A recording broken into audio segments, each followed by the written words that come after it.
Hey there, gang, and welcome to the Locker Room. Just Keep On Living, Part 2.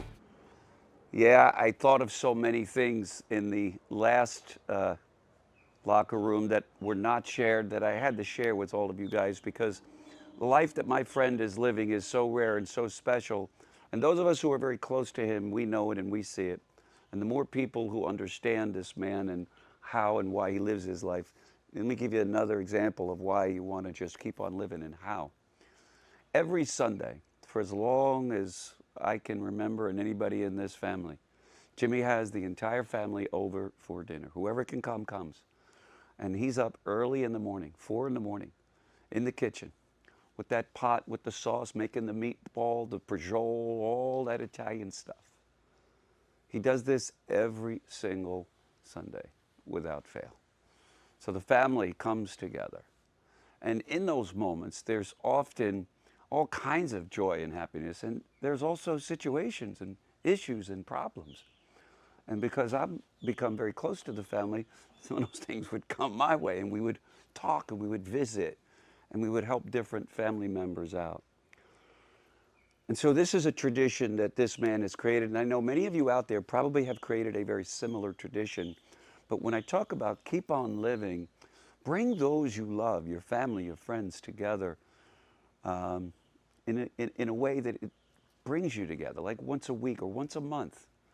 And you do it like an on-purpose thing. I've never seen anything like it, but I did when I was growing up. In Long Island, my family was over in Brooklyn, and every Sunday we had Sunday sauce. Kids were there, cousins, nieces, nephews. And I think there's a lot to be said about that when we come together as a family. So he does that amazingly well. He also confronts difficult situations. You know, when you get on in age and you're now into your 80s, 85 years old, some say, well, the brain is a word. This guy's brain is sharp as shit. And you know why? He's doing business all the time.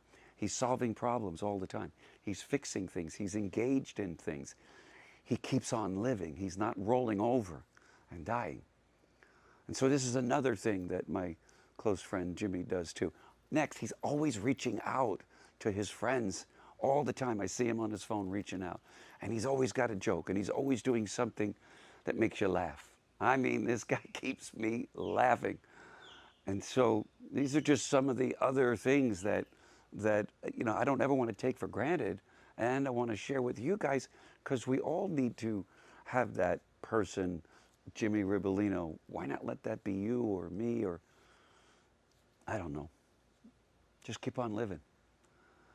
Says to me, we're in the hospital.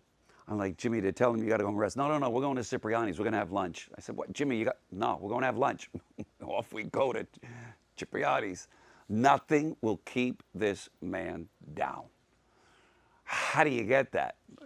I'm telling you how. Make a decision like Jimmy does every day that he's going to proactively live until he dies.